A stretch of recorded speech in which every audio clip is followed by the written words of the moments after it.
En 2023, le ministère Il est écrit a remporté 11 prix Telly aux États-Unis. La vidéo suivante, Escrito está, en espagnol, présentée par Robert Costa, a remporté 2 prix d'or dans la catégorie vidéo sociale, montage et hors diffusion générale, religion, spiritualité. Greetings, dear partners. Bonjour, chers partenaires. C'est un réel plaisir de partager avec vous ce que Dieu a réalisé par l'entremise du ministère d'Escrito Está. Cette année a été très active et enrichissante à Solihullin. Grâce à votre soutien, nous avons pu atteindre des communautés dans les jungles du Guatemala, confrontées à différents défis tels que l'impossibilité d'avoir accès à une tasse d'eau potable ou l'accès à des radios portables pour écouter la bonne nouvelle de l'Évangile dans leur langue maternelle. Par la grâce de Dieu, plusieurs milliers de personnes ont désormais accès à des radios à batterie solaire pour écouter le message du salut traduit en Quechim, une des langues mayas. Le Saint-Esprit prépare les cœurs pour la grande moisson finale.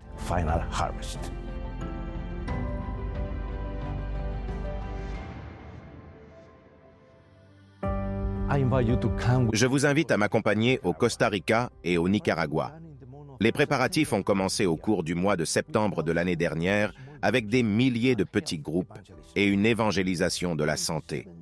27 000 membres se sont mobilisés pour prier et d'étudier la Bible avec au moins 10 personnes chacun, soit un total de 270 000 personnes pendant 4 mois pour préparer les réunions. Les séries d'évangélisation se sont déroulées en 2 étapes, une semaine au Costa Rica et une semaine au Nicaragua. Dans les 2 CA, nous avons pris des dispositions pour aider les malentendants. 3 chaînes de télévision, Advantage, 7 jours et 15 stations de radio ont couvert l'événement en direct, atteignant ainsi une audience de 23 millions de personnes, dans tous les pays d'Amérique centrale et même aux États-Unis. L'événement d'une semaine n'a pas été sans poser de problème. Lors du dernier week-end de prédication, quelque chose de surnaturel s'est produit. Un grand panneau décoré dans la scène s'est soudain envolé à travers le bâtiment et a cassé 2 écrans de télévision et plusieurs chaises. Il n'y avait pas de vent à l'intérieur du bâtiment. Heureusement, personne n'a été blessé. C'était un rappel sérieux qu'il pourrait être évangéliste. Évangéliste n'est pas une sinécure. Nous sommes dans une bataille spirituelle. Bien sûr, la Bible nous dit déjà que Dieu a fait le grand choix et que nous sommes du côté des vainqueurs. C'était également le cas au Costa Rica et au Nicaragua. La semaine s'est terminée par 3420 nouvelles âmes très bien préparées pour le royaume, qui ont été baptisées. Cette année, j'ai également visité le pays le plus athée et agnostique d'Amérique latine, Uruguay, où les pasteurs travaillent avec l'Église dans le but de partager la vérité de l'Évangile avec une société très sécularisée. L'événement s'est conclu par le baptême de 34 personnes qui ont accepté Jésus comme leur sauveur. De là, j'ai pris un volume direct pour la Bolivie, où un autre effort d'évangélisation à l'échelle nationale a été déployé pendant la Semaine sainte du mois d'avril. Pendant ces mois, l'accent a été mis sur l'étude de la Bible avec 35 000 personnes étudiant la Bible, principalement en petits groupes. Chaque soir, j'ai eu le privilège de prêcher dans des villes différentes.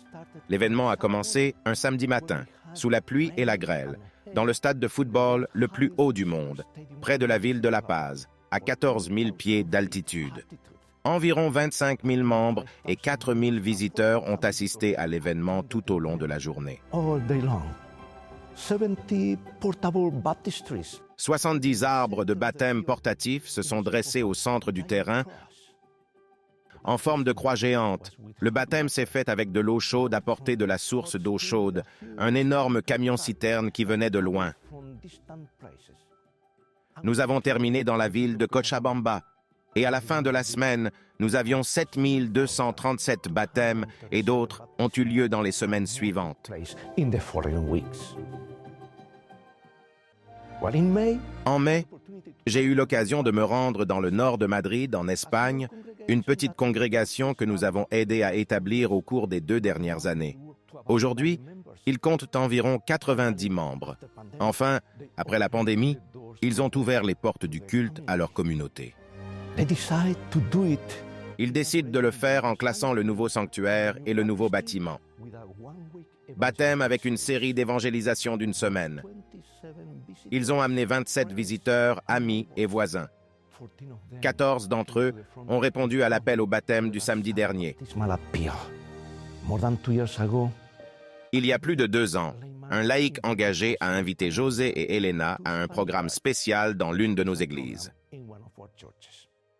Pendant que ce couple suivait un programme spirituel, ce laïc a eu l'idée brillante de me demander de l'aider d'envoyer une courte vidéo de salutation à ce couple via WhatsApp, ce que j'ai fait. Depuis, ils ont commencé à étudier la Bible avec le pasteur local. Ils ont assisté fidèlement à toutes les soirées de la série et j'ai eu le privilège de les rencontrer pour conseiller José et Elena le dernier sabbat des réunions. Oui, la campagne d'évangélisation marche dans l'Europe laïque et postmoderne et dans le monde entier. D'ailleurs, la seule évangélisation qui ne fonctionne pas est celle qui n'est pas faite. Très chers partenaires, faites en sorte que chaque histoire puisse être réalisée grâce à vos prières, votre générosité et votre dévouement à l'égard de l'évangélisation. and devotion to God's mission.